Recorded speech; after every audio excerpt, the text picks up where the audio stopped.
Assalamualaikum warahmatullahi wabarakatuh. Perkenalkan, nama saya Gatra Dimutibowo dengan PM 2018 011 005. Di sini saya akan melakukan pemeriksaan urogenital pria dan colok dubur pria. Baik Bapak, pada sore hari ini kita akan melakukan pemeriksaan urogenital dan colok dubur pada Bapak ya. Di sini mungkin Bapak akan merasa kurang nyaman dan mungkin akan memakan waktu yang cukup lama Bapak. Dan ini akan menyentuh bagian area yang sensitif pada Bapak ya. Namun ini tujuannya yaitu untuk menegakkan diagnosis penyakit pada Bapak ya. Apakah Bapak harus bersedia? Bersedia. Sebelum saya melakukan pemeriksaan, saya akan mencuci tangan terlebih dahulu dan akan menggunakan handscoon. Bapak bisa bersiap-siap Bapak ya.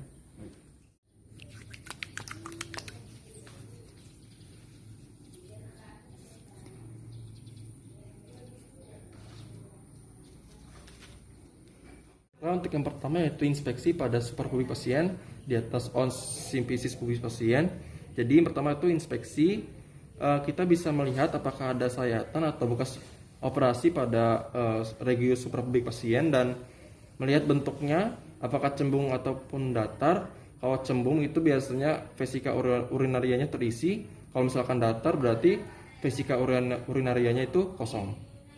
Selanjutnya adalah melakukan palpasi pada area superpubik pasien, yaitu bisa merabanya.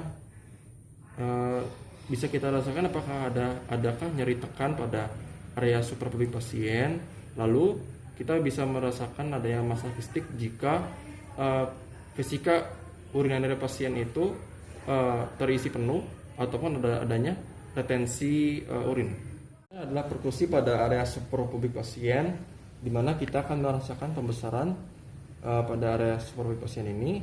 Ada dua. Kalau misalkan redup itu kita akan merasakan vesika urinaria itu penuh. Kalau misalkan soraya timpani itu berarti akan adanya distensi usus pada area superpubik pasien ini. Baiklah, kali ini bagian pemeriksaan genitalia eksterna, yaitu bagian penisnya. Yang pertama kita bisa lihat pada bagian gland penis ini gland penisnya. Lalu ini bagian batang penisnya. Lalu bisa kita lihat di sini penisnya sudah disirkumsisi dan muara ureternya terletak pada ujung gland penis ini.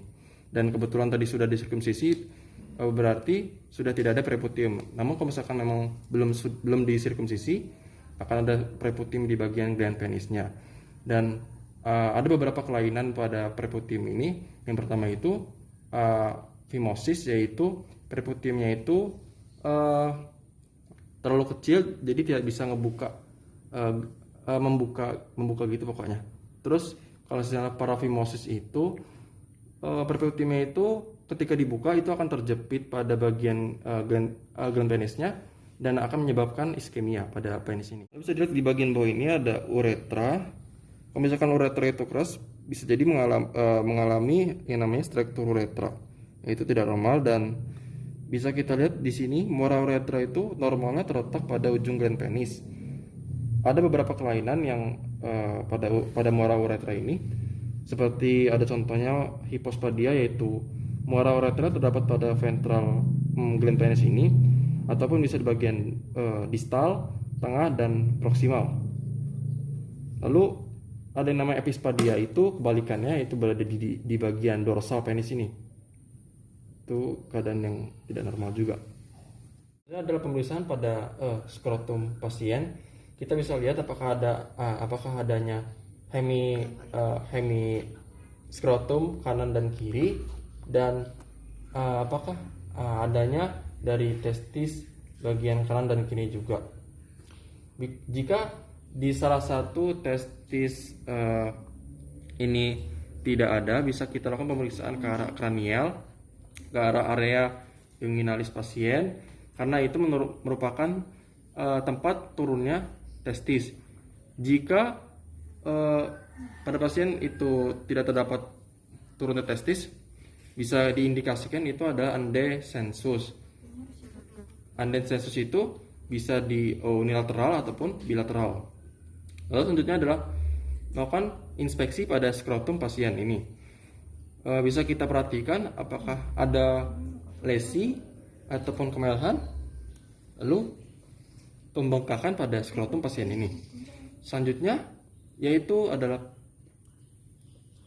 sebelumnya yaitu bisa kita perhatikan juga ada kelainan yang menggambarkan bahwa adanya gambaran cacing pada skrotum ini yang mengindikasikan itu adalah penyakit varikokol. Selanjutnya yaitu palpasi pada skrotum pasien ini. Yang pertama kita bisa palpasi pada bagian kedua skrotum pasien ini. Bisa kita rasakan adanya kedua testis. Rasakan konsistensinya itu antara kenyal ataupun keras. Lalu kita juga bisa merasakan apakah adanya nyeri tekan pada pembengkakan nyeri tekan pada skrotum pasien.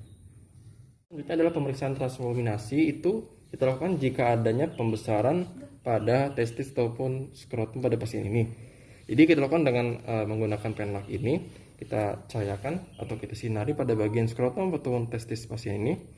Jadi pemeriksaan transvoluminasi ini dilakukan jika adanya pembesaran ataupun adanya massa kistik pada skrotum ataupun testis pada pasien ini. Jadi gambaran cahayanya itu bisa menembus cairan tadi seperti berpendar begitu. Dan sebaiknya itu pemeriksaan transvoluminasi ini agar lebih efektif itu dilakukan di tempat gelap agar tahu apakah itu positif ataupun negatif. Yaitu pemeriksaan colok dubur pada pasien. Yang pertama, pastikan pasien itu vesika urinanya kosong, dan jika vesika urinary pasien itu penuh, bisa kita suruh pasien untuk melakukan miksi, ataupun jika pasien tidak bisa melakukan miksi, bisa kita bantu dengan memasang kateter. Jadi tujuannya itu agar pasien tidak merasakan nyeri ataupun sakit. Terus selanjutnya kita bisa melakukan inspeksi pada perineum pasien.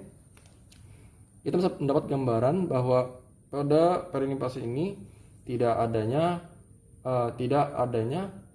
hemoroid, lalu fisura ani, dan yang terakhir yaitu prolaps daripada rektal pasien.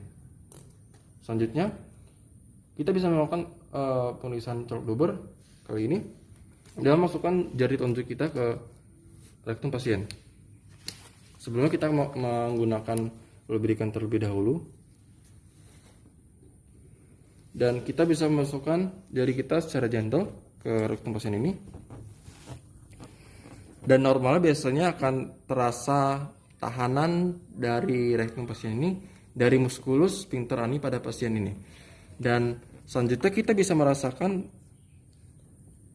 adanya apakah ada atau tidaknya itu dari ampula rekti pasien ini benjolan, massa, tumor ataupun batu uretra pada. Kita bisa menilai organ prostat pasien dengan cara mengarahkan jari yang tadi di rektum pasien atau di ampula rekti pasien ini ke arah jam 12. Jadi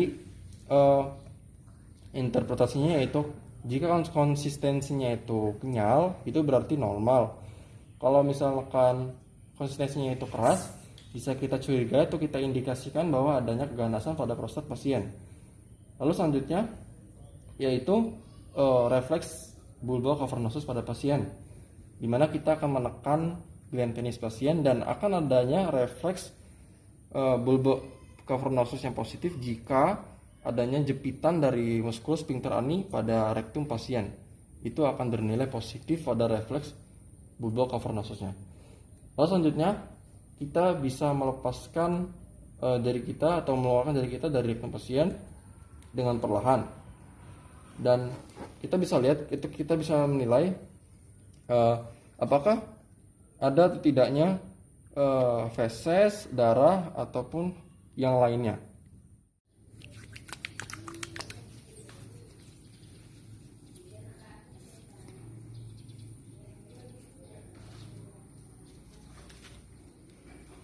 Baik Bapak, untuk pemeriksaan urogenital dan colok dubur pada Bapak sudah selesai dilaksanakan Bapak ya, dan alhamdulillah semuanya dalam keadaan kondisi normal Bapak ya. saya sarankan untuk tetap berolahraga, menjaga pola hidup sehat Bapak ya. Apakah ada yang ditanyakan lagi Bapak? Tidak. Baik, terima kasih Bapak atas kerjasamanya. Assalamualaikum warahmatullahi wabarakatuh.